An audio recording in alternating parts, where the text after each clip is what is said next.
Call the Mental Health Recovery Services Board Executive and Nominating Committee meeting June 9th, 2026 to order. If we may begin, please, with the roll call. Wendy? Ms. Bell? Present. Mr. Brown? Ms. Crockett? Ms. Friedman? Present. Ms. Howe? Here. Ms. Rodriguez? Here. And Major White? Here. All right. Recognition of visitors. If we may begin with you, Mr. Arnold. Stefan Gallo and board staff. Jenny Hoffman, board staff. Elijah Jones, board staff. Julie Rupp, board staff. Michael Carter, board staff.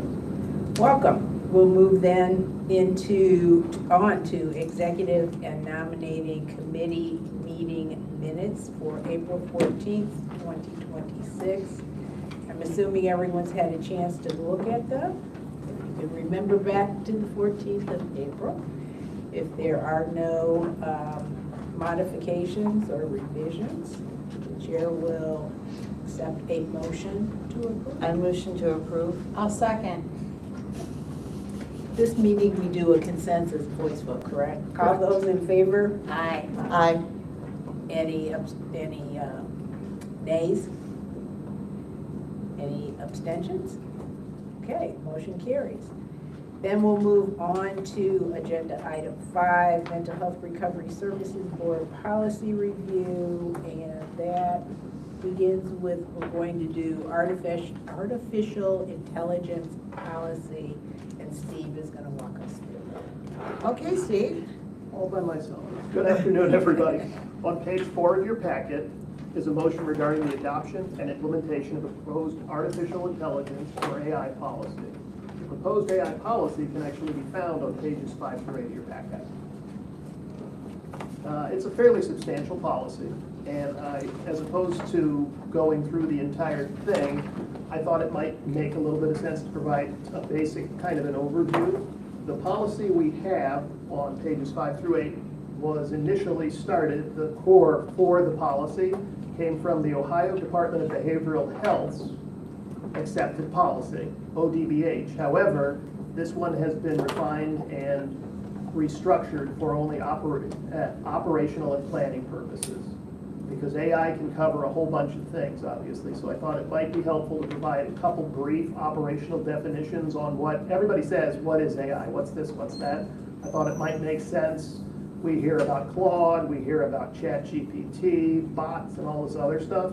So I thought I would provide a little bit of just information in general. The policy goes into pretty specific detail on some of the things. The bottom line, before I give you the operational details, the policy itself, the bottom line up front, the policy is essentially saying if our board staff will use artificial intelligence, right, ChatGPT is an example, or any of the things I'll talk about for planning or operational purposes. If we're going to use it, we're going to create a framework and a methodology to use it, because almost anybody that's ever used any kind of AI, you can ask it all kinds of questions, if you will.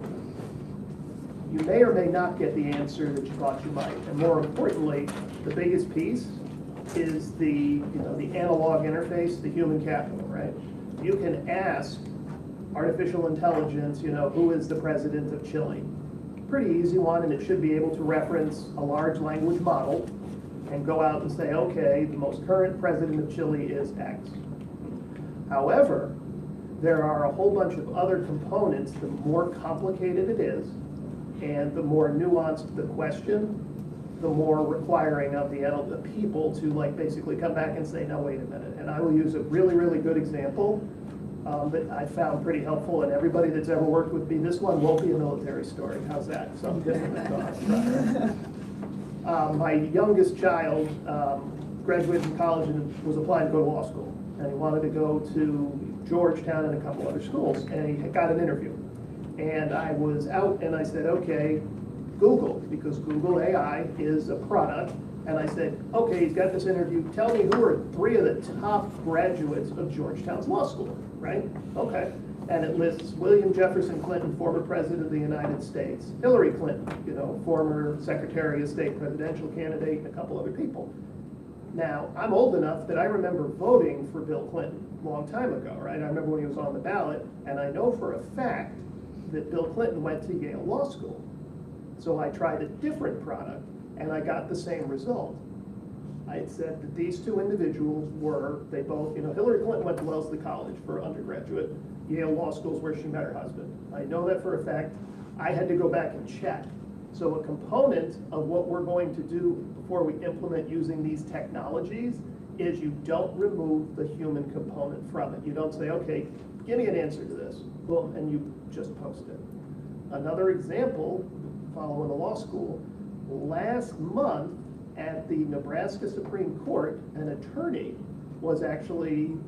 Scott's heard this story, he was brought up on charges by, I don't know if the State Bar brought it and he was at the Supreme Court for it, but however it shook out, he referenced in a case that had gone to trial, and again, I'm not an attorney and I don't play one on TV, but I know obviously they cite case law and they use examples.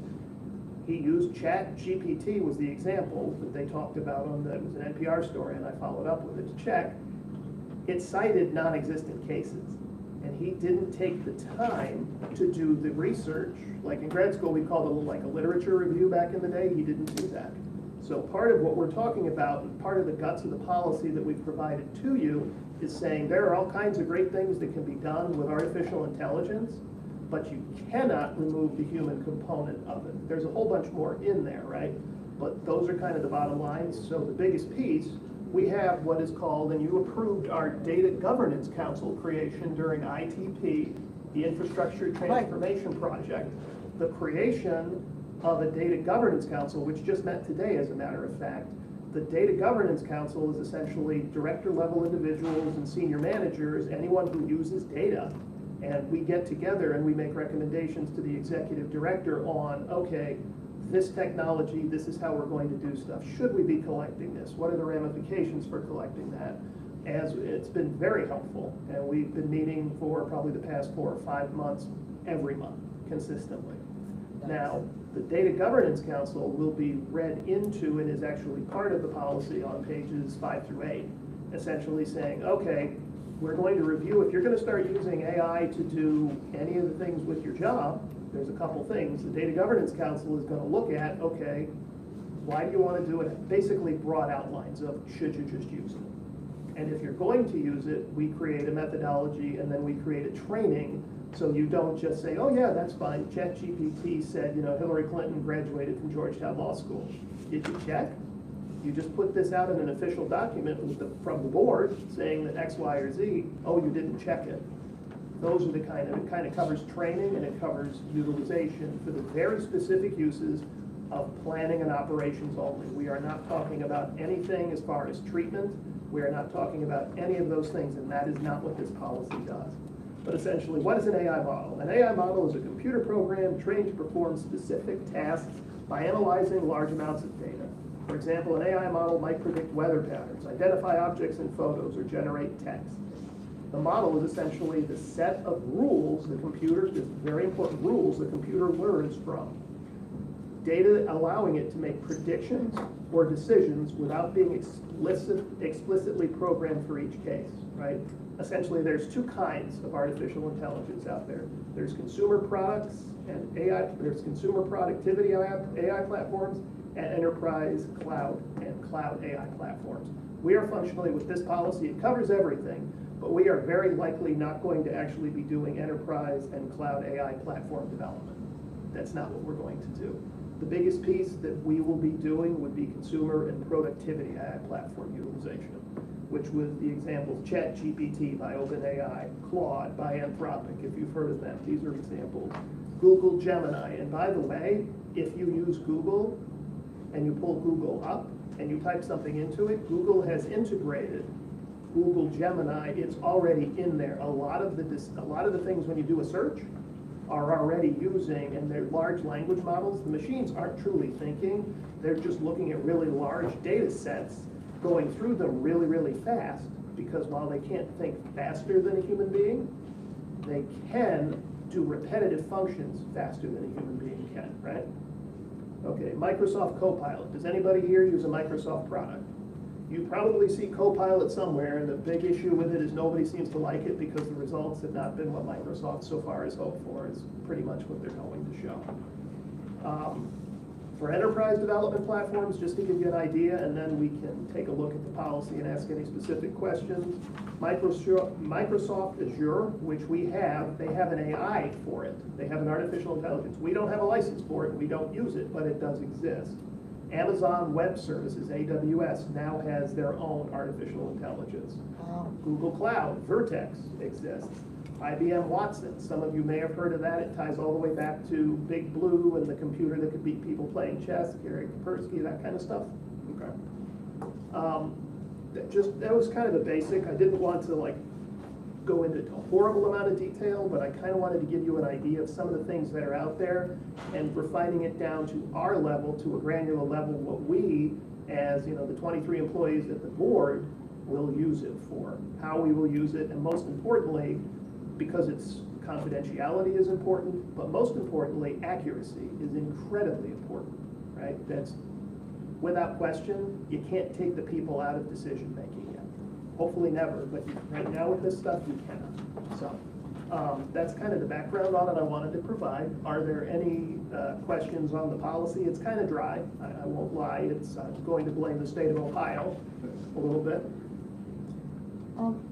The one thing I didn't see in there, and I could have just missed it, because I was kind of like broadly reading it, and we have a whole paragraph in our policy, AI policy, the use of names of real people, like, for example, coworkers, patients in this particular case, that kind of thing, we forbid it, because it becomes then available to anybody. It's on the internet, whatever it is, because ChatGPT and all these other ones, from what we understood from our IT people, is that becomes public information. So that question, I would say, regarding, is it true so-and-so did such and such? Could you research this? Or whatever. Is it, so the use of, like, co-workers and patients and stuff. Names. I'm not trying to muddy this up or make it any more difficult than what it is. It's just that we did have a statement in there, and this overall kind of, I think, prevents anybody from like using it, but I just wanted to. On the second, number 4, page 6, under number 4, under B4. Yeah, the ethical, Yeah, and the Yeah, material I got that is inappropriate for public release shall not be entered as input to AI. That's Yeah. kind of what we say. It's not specific. Specific, right. Because it was also one of those things, PII, personally identifiable information, to an extent, to do your job, you might have to do some research. And if you're using Google, as AI has expanded, if you type my name into Google, that is now out there, and you can look all kinds of things up. So it's, True. again, this comes down to the training component of it, and part of the policy is we need to develop the specifics through the Data Governance Council Okay, on exactly how perfect, we'll do that, perfect. the rules, regulations, policy. Yeah. The procedure and the training is not in place yet. This policy establishes we gotta have that to do it before we start using it. Okay, that's cool. That's cool, that addresses it. And like I said, overall, if you read through this, most people would surmise that, well, I shouldn't do this. No, it's a great And there's a question. lot of other ethical things that, commitments that are in place at the same time. But that was my biggest question. You do have to be very careful about any specific information that you put in your prompt, because it becomes part of the AI and how it learns.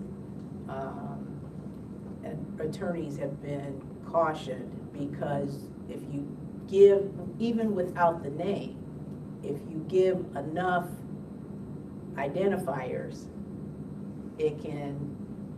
somebody who knows can put it together and pull it out.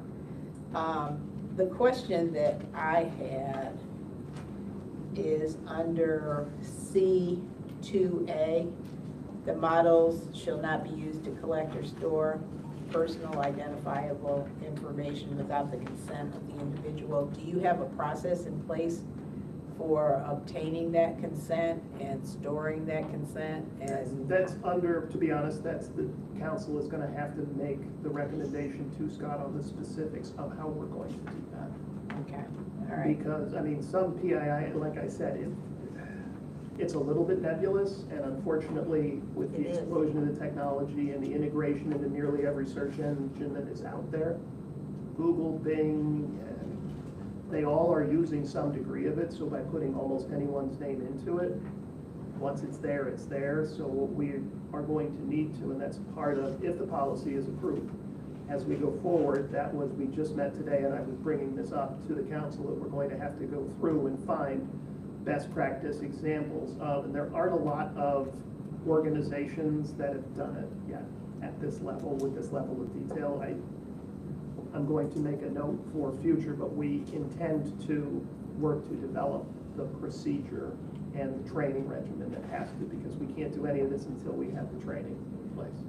So would I be correct that the council is going to be charged with the responsibility of keeping up with the industry, with what the various AI tools can do, what they do with the information, whatever governmental restrictions and control may in the future be put in place to regulate this? I mean, who's gonna be watching? That'd pretty much be me. And not just myself, it would be the team I'm on. Our team would be, because with the technology team, along with risk management from Lucas County also provides training, and he's not here now, but Joe Sod, our database administrator, is actually our representative at the county and state level as far as all the cybersecurity components, and he is required to keep up on current information, and that is something we've pushed on our team from the very beginning, is continuing education. You have to with this stuff because it evolves so quickly. But yes, to answer your question, sorry, yes, it will not be the council. The council is all the senior leaders here, but it's kind of driven by me and our team. So ultimately, the responsibility would go to me, but ultimately, as with anything, Scott's the executor of the board's decisions, but we provide recommendations to Scott. This is what we think we should do, this is how we should do it. The council approved it, or the council makes a good recommendation to you. If it were a substantive change, it would obviously then have to go before the board. And do we know how our service providers, if and how our service providers are using AI in their places of business? And my concern is this: if our service providers are, let's say, seeing individual A, and they're using AI, and they're using AI in a different way and providing AI different information than we are, and something comes up where there's, a snafu, and somebody says, my information is out there. If they're using it, they be whatever service provider, and we're being cautious, they're not, is there gonna be a way to identify where that potential breach, and do we know what others are doing? And do we think we need to know what others are doing? I would say they're independent organizations, and we don't run their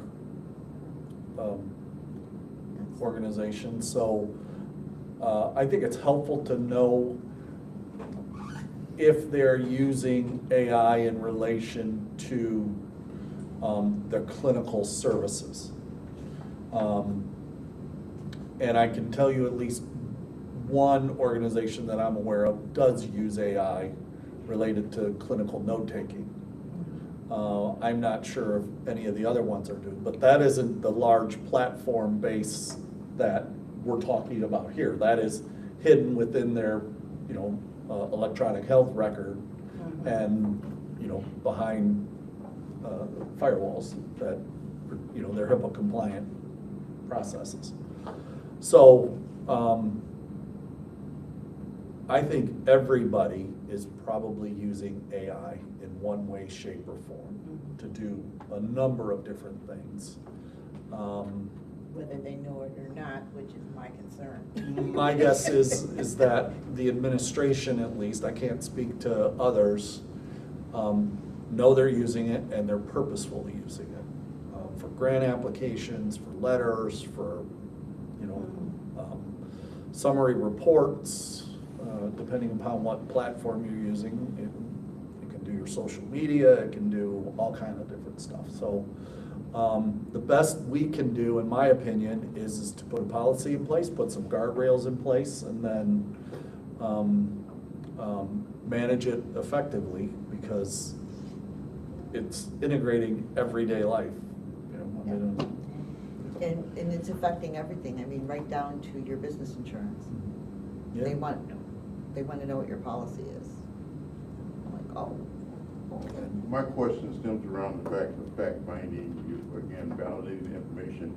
Obviously, when you're doing your fact finding, verification, things of sort, keeping, you know, side notes, things of sort, does not that become part of the public records request?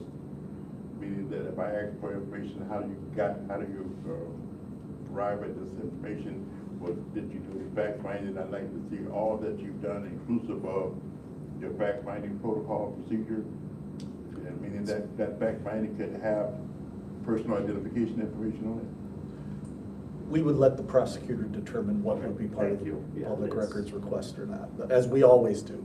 Yeah, we've gotten a number of them, and we had during the lawsuit a number of years ago.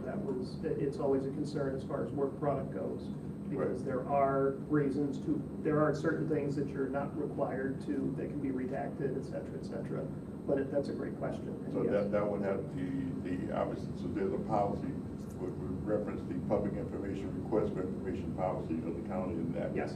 redacting and things of that sort. Right? Yes, we do, and in fact, our privacy officer, Julie Ruck, is right there, she keeps up on that pretty diligently, yeah. So Yes, sir. maybe there's a way through the prosecutor's office to, and it might be worth at least an ask, if there is anything that we can do in terms of how we mark those documents, you know, if they need to be marked as privileged, if they need to be, because we have the healthcare, HIPAA. Yeah, I will Or just work say, product, right off the whatever. bat, anything that is client identifiable information is going to be redacted, period. Yes. Unless we have a release of information for specific information, Yes. then it will be redacted. And that really shouldn't be in this database anyway. And if it was, then somebody made a mistake. Okay, so it shouldn't be there to begin No, with. you are absolutely correct, and I mean, the policy does, and again, point to, you're not supposed to put PHI in, you're not supposed to do this, and a lot of it, but this is the framework and this is the establishment of the guidelines, as the guardrails, as Scott said. Once if it's approved today, or I'm sorry, it's approved next week, then the real work begins, because then operationalizing how we do this is really where we make the money and we actually make Yeah. the sausage, and there's gonna be a lot of discussion that has to go through to it, Yeah, and there will be a lot of. it's gonna be a research job. done. There's a lot to this, it's just, and Scott's right, it's fully integrated throughout society at this point. So just out of curiosity, in D1, where it says factors that are critical for the AI system, but AI systems must not be trained with data that is biased, inaccurate, incomplete, or misleading. How do we, I guess, I understand inaccurate, but incomplete, biased, and Yeah, misleading, because by the nature of the information being privileged, and we're safeguarding it, to some extent, it is gonna be incomplete. It should never be right? in there. Privileged information should never be put in there. Right, So we can set that aside. I read that and I say, purposely misleading AI to get an answer that I might want to have. So I put something fictitious in Yes. to get an outcome of an answer that I know not to be true on its face. okay. Is there, I mean, is that meaning gonna be evident to people reading this? Yeah. Well, I mean, if it is, then it is. I read it and I didn't come. When up I with asked that. about this, because some of this comes from the state, and when I asked, I have a friend who works for the Defense Advanced Projects, Research Projects Administration, DARPA, and I asked a question about this, and basically his example, if you wanted to load every World Series and you wanted to get a particular result, you would leave off teams you didn't want to ever factor in who's going to win. So you only put in the Yankees every time. What result will you get? Well, the Yankees are going to win. They've won 9 out of 10 times, so clearly the Yankees are going to win. It's basically what you're doing if you're trying not to front load your information or create an explicit bias. Implicit bias is a little bit obviously harder to quantify, but the explicit bias is, as Scott said, you can stack the deck. How about that? That's a better one.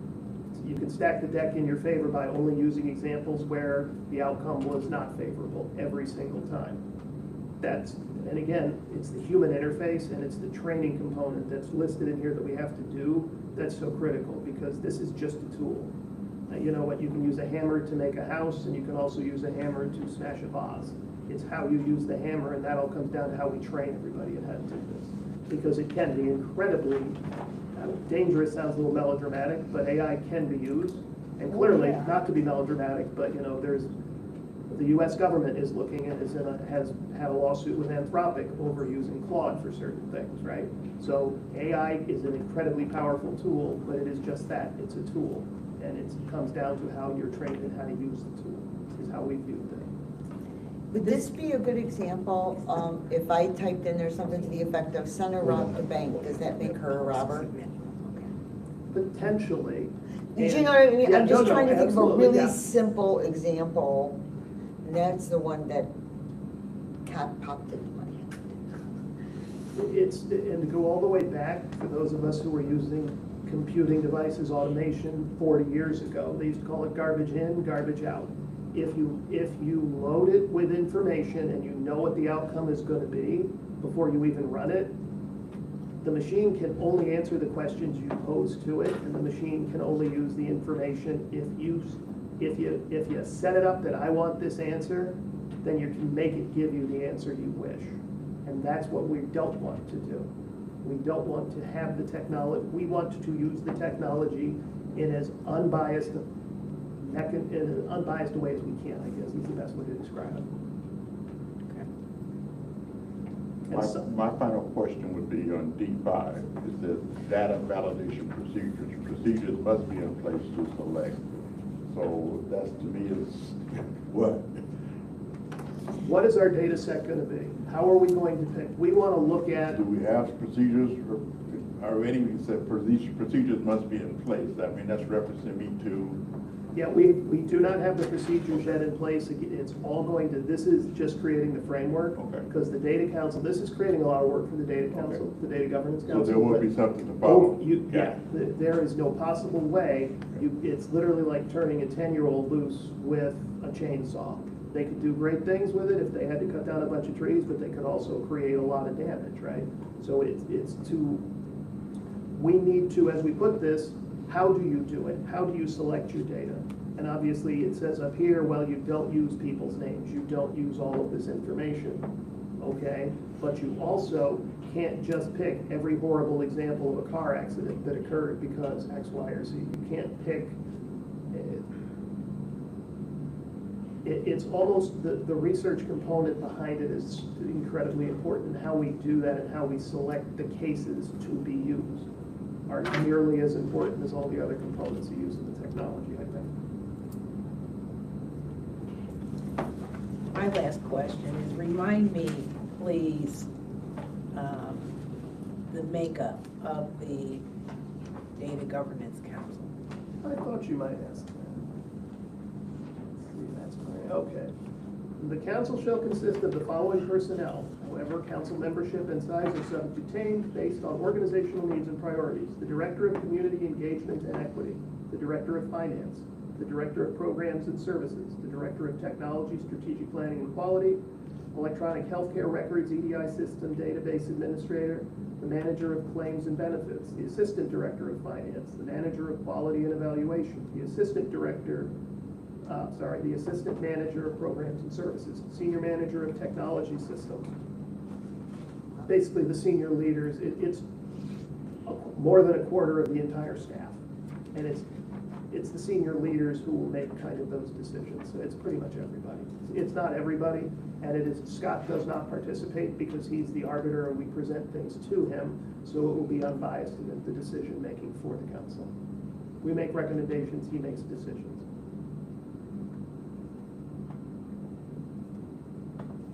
Now, is this is something that ultimately goes to the board, so. Everything goes to the the board, board, okay, all right. So, any other questions?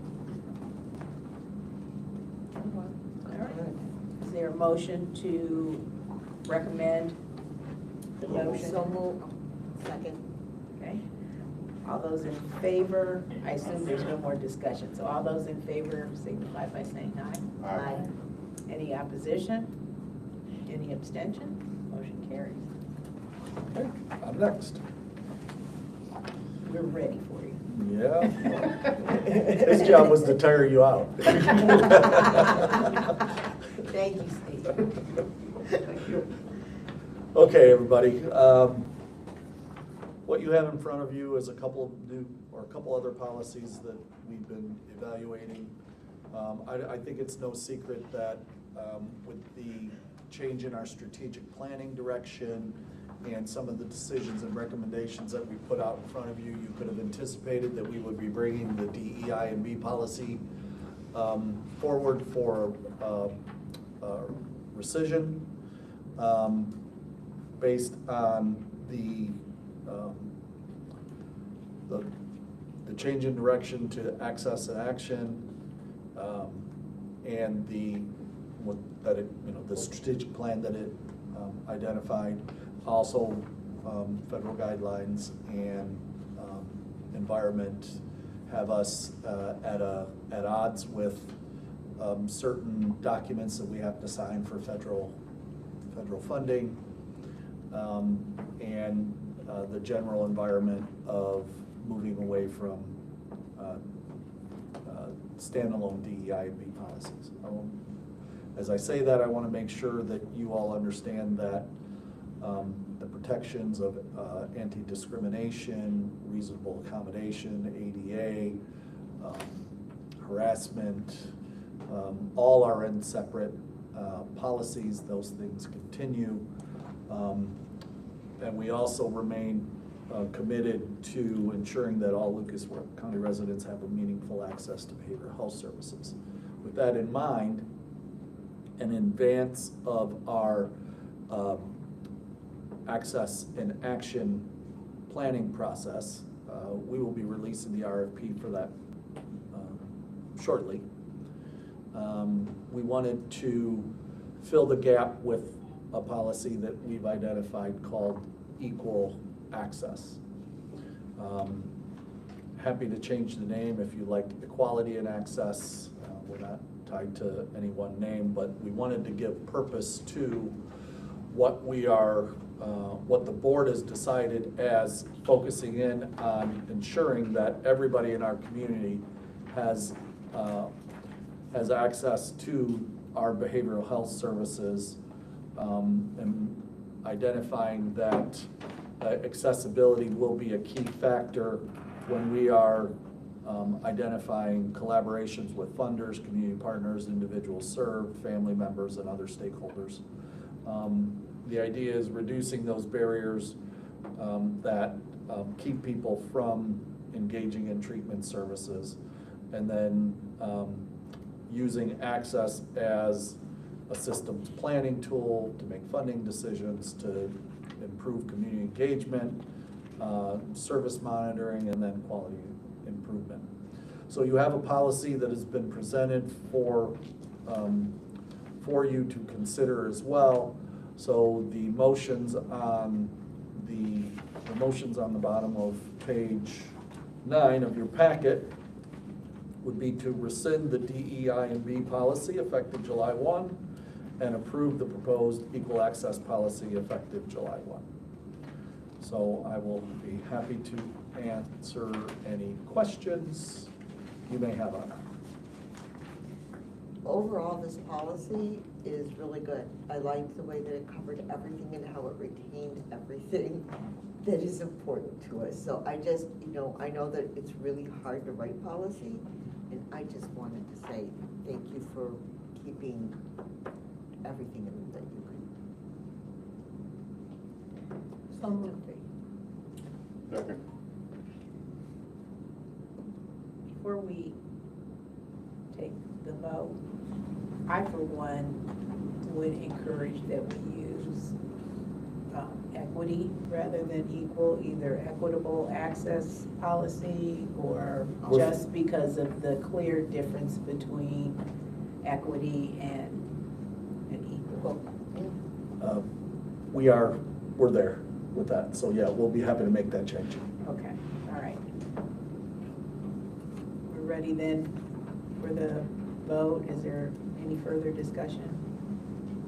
All those in favor signify by saying aye. Aye. Any opposed? Any abstentions? Motion carries.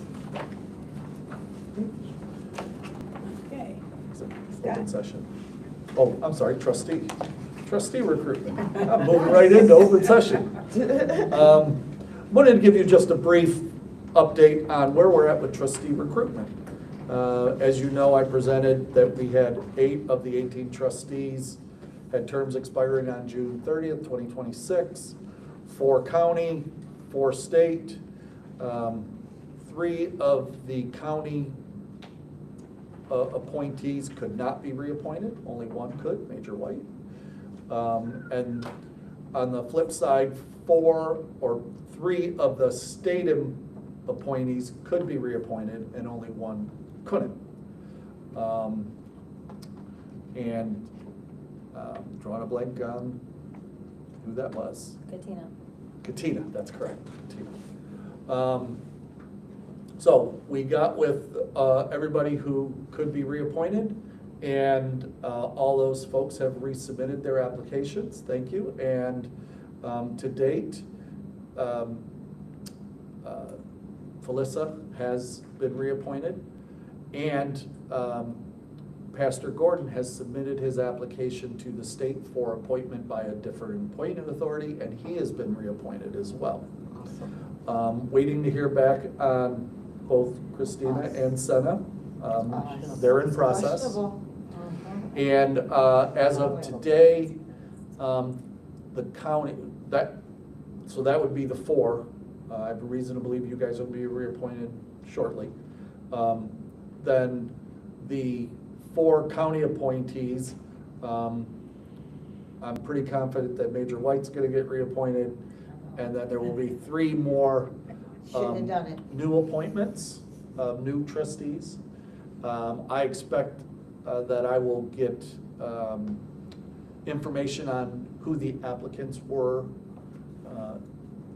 by the end of this week.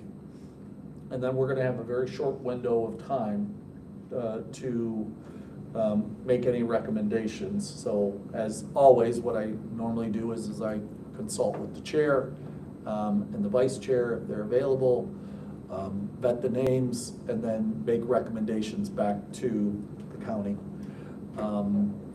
As you all recall, we can make those recommendations, but they are under no obligation, the county or the state for that matter, to follow our recommendations. They can make their own appointments as they see fit. Word is, although I haven't seen the names of the county appointments, word is that we have some very high quality applicants. So I am looking forward to seeing the names and doing a little background, although we won't do it in AI.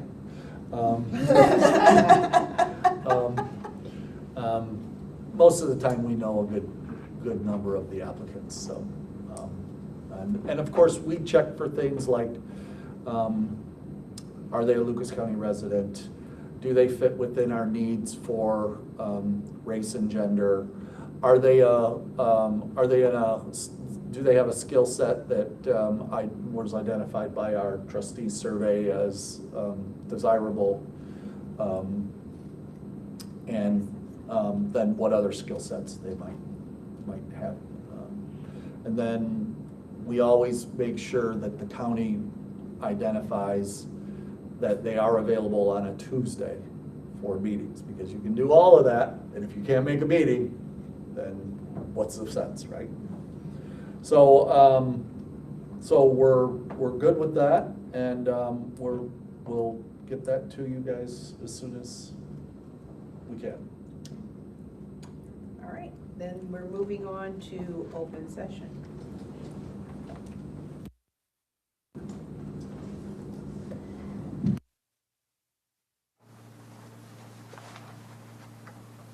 A lot going on in Government Center, but I'll be brief.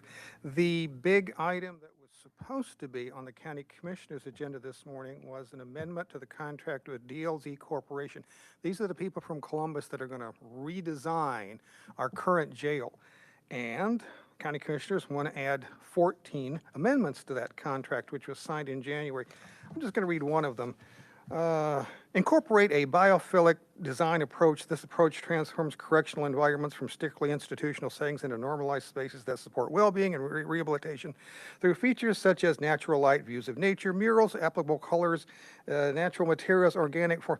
Research indicates these elements can reduce stress and aggression, improve mood and cognitive function, and contribute to safer environments and better outcomes for both inmates and staff. I don't know what any of that means.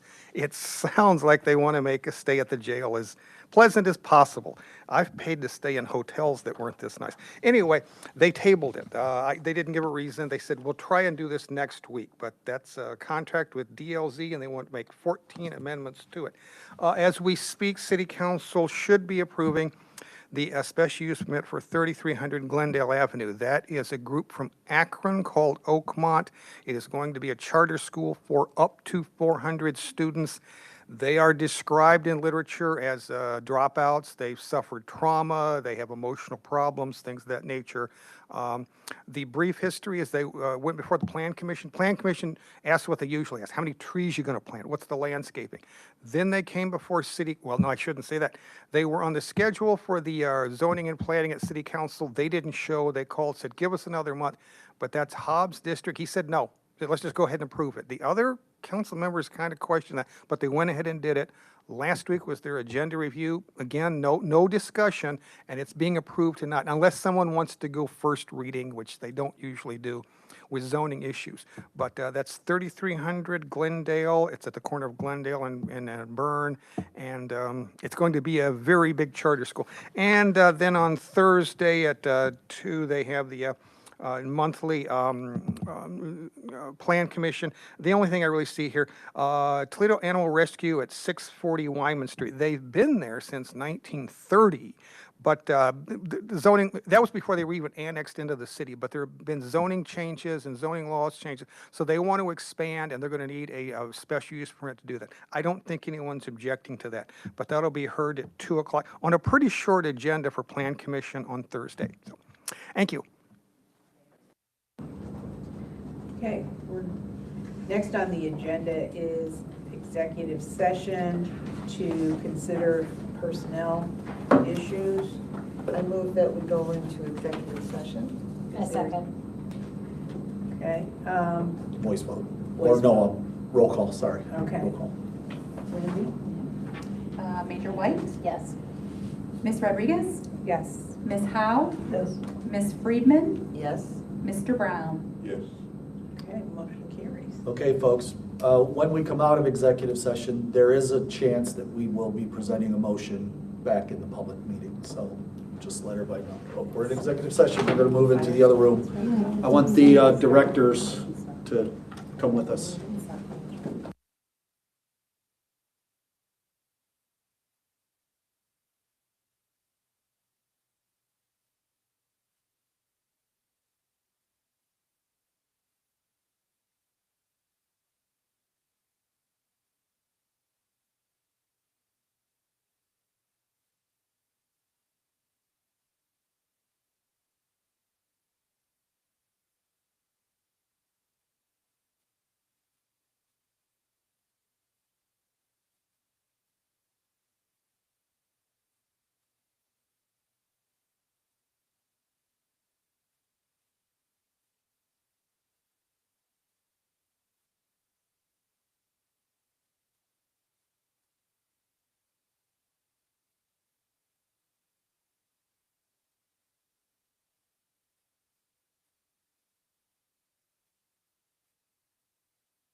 Motion to come out of executive session?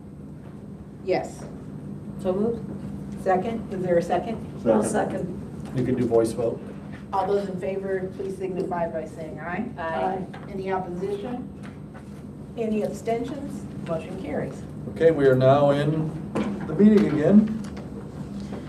Okay, and there are a couple of action items that we'd like to read the motion into the record, and I'm asking all of the trustees to pay particular attention, because once the motion has been read, the chair will entertain a motion and a second.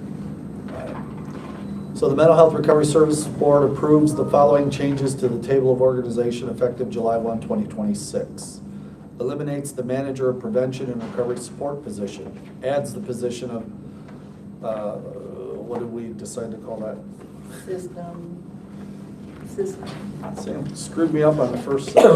Yeah. System Fiscal Risk Manager. Adds the position Assistant Fiscal Risk Manager. Revises the following position. Title change, Director of Community Engagement and Equity to Director of Community Access and Engagement. Supervision change, Administrative 1 will report to the Director of Community Access and Engagement. Title change, Senior Manager of Community Engagement and Equity to Senior Management of Community Engagement. Title change, Manager of Diversity, Equity, Inclusion, and Belonging to Manager of Community Engagement. Actually, I want to change that. That is a separate position. Creation of the position of Manager of Community Engagement and elimination of position of Manager of Diversity, Equity, and Inclusion and Belonging. Sorry for that. I'll make that change. Supervision change. Manager of Quality and Evaluation will report to the Director of Programs and Services. Title change. Manager of Client Rights and Housing to Manager of Recovery Supports. Title change, Grant Manager to Manager of Grant Accounting. Title change, Director of Technology, Strategic Planning and Quality to Director of Technology and Strategic Planning. Plus, we'll maintain the positions of Administrative Assistant 1, Manager of Communication, Manager of Training and Development, Electronic Health Record Administrator, Senior Manager of Technology Systems, Manager of Claims and Benefits, Director of Programs and Services, Manager of Quality and Evaluation, Assistant Director of Programs and Services, Manager of Crisis and Treatment Services, Director of Finance, Manager of Contracts, Assistant Director of Finance, Accounting Specialist, Administrative Assistant 2, and Executive Director. And the Mental Health Recovery Services Board of Lucas County approves the following pay ranges effective July 1, 2026. Administrative Assistant 1, pay grade 10, Administrative Assistant 2, an Accounting Specialist, pay grade 30, Manager of Contracts, Manager of Claims and Benefits, Manager of Training and Development, pay grade 40, Manager of Communication, Manager of Community Engagement, Manager of Quality and Evaluation, Manager in Crisis and Treatment, Manager of Recovery Supports, Manager of Grant Accounting, and System Fiscal Risk Manager, pay grade 50, Electronic Health Record Administrator, Senior Manager of Technology Systems, Senior Manager of Community Engagement, pay grade 60, Assistant Director of Programs and Services, Assistant Director of Finance, pay grade 70, Director of Community Engagement and Community Access and Engagement, Director of Finance, Director of Programs and Services, Director of Technology and Strategic Planning, pay grade 80, Executive Director, and at the discretion of the trustees. So moved. Is there a second? Second. We're doing this voice again? You can do voice, yes. All those in favor, please signify by saying aye. Aye. Any opposition? Any abstentions? Motion carries. There are two additional motions that we will take as one. Sure, you can do it as one, Yeah. absolutely. You want me to read it? Yes, please. Okay. Mental Health Recovery Services Board of Lucas County approves increasing employee insurance in the fiscal year 2027 administrative budget from $307,000 to $563,000, which increases the overall fiscal year 2027 2027 administrative budget from $3,070,154 to $3,326,154. $3,326,154. And the Mental Health Recovery Services Board of Lucas County approves revision to the health benefits policy establishing the Mental Health Recovery Services employees contribute an amount equal to the base rate established by the Lucas County Board of Commissioners for health, prescription drug, and dental insurance effective July 1, 2026. And again, these two motions are motions to recommend what was read to the Board of Trustees. So moved. Is there a second? Second. Any discussion? All those in favor, please signify by saying aye. Aye. Any opposition? Any abstentions? Motion carries. Thank you, everyone. I guess we can We are adjourned. adjourn the meeting. Thank you, everybody.